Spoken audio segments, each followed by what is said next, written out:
Você falou da transformação digital, que foi uma coisa que as empresas, principalmente depois da pandemia, quem queria fez, quem não queria teve que fazer. Teve que se transformar digitalmente para sobreviver, né?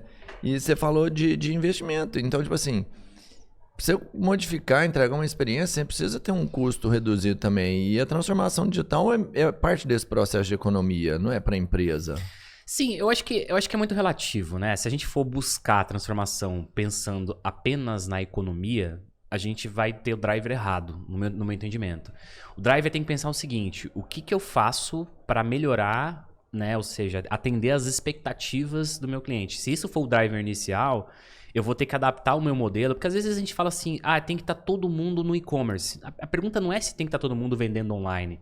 A questão é que tem que estar todo mundo onde né, a sua empresa tem que estar onde o seu cliente está, né? As expectativas dele está. E aí você se orienta a isso. E aí a eficiência é um pilar importante depois que você resolve o problema do cliente. Quando eu digo assim, pode dar a entender de que primeiro eu jogo a eficiência, depois primeiro atendo a necessidade, depois eu vou ver se a conta fecha. Não.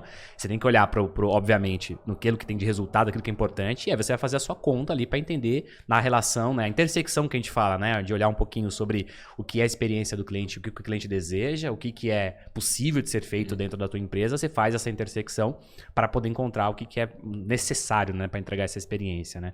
Mas tem um ponto importante que a gente não pode nunca esquecer, antes de sair, né? Acho que as pessoas vão estar aqui ouvindo a gente, assistindo a gente. É legal a gente pensar assim, como que a gente faz para desenvolver essa habilidade? Você citou pandemia, né? Todo mundo saiu acelerado, né? Todo mundo saiu... A pandemia acelerou um monte de coisa. Foi um movimento muito abrupto, né? De um dia para noite a gente teve que mudar um monte de comportamentos. Até a gente já sabe, né? Nenhuma informação nova até aqui. Agora, a pergunta que fica é, como é que a gente faz para perceber as mudanças quando elas não são abruptas? Percebe? Porque a mudança ela já estava acontecendo. A transformação digital ela já estava acontecendo e continuaria acontecendo se a gente não tivesse a pandemia. A pandemia só acelerou, né? Acelerou, mas tornou abrupto. Quando torna abrupto, fica evidente. Verdade. Quando torna evidente, né? Eu até brinco que a maré baixa, aí você vai ver quem é que tá de tanguinha, quem é que tá sem nada, entendeu? Você vai ver quem que ficou quando a maré baixa. Agora a pergunta é, como que a gente desenvolve a habilidade, as lentes, para enxergar as mudanças quando elas são sutis?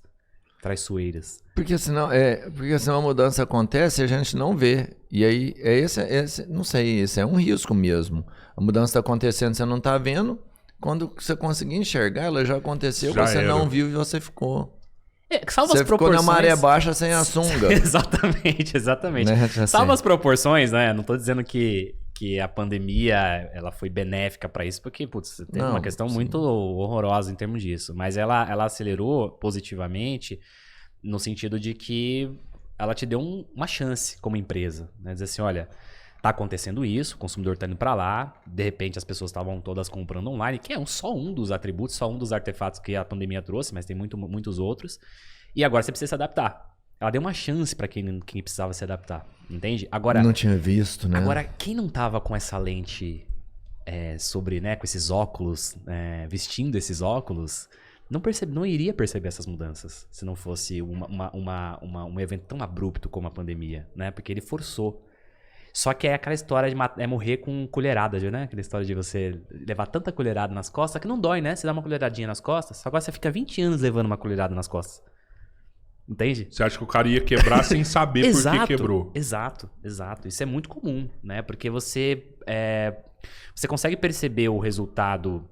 Você não consegue, às vezes, quando você não entende que a lógica de pensar primeiro a necessidade do cliente, ou seja, orientar o teu negócio, né? Fazendo uma descoberta sobre o que é importante e desenhar o teu produto e serviço em cima dessa necessidade, ou seja, em cima dessa jornada que é do cliente, você está construindo se você não faz isso, você está construindo um negócio a partir do seu próprio produto. Daquilo que você acredita como sendo... Ou seja, geralmente a paixão, né, pelo produto acontece muito isso. A pessoa é tão apaixonada pela própria empresa, tão apaixonada pelo produto, que primeiro ela desenvolve o produto.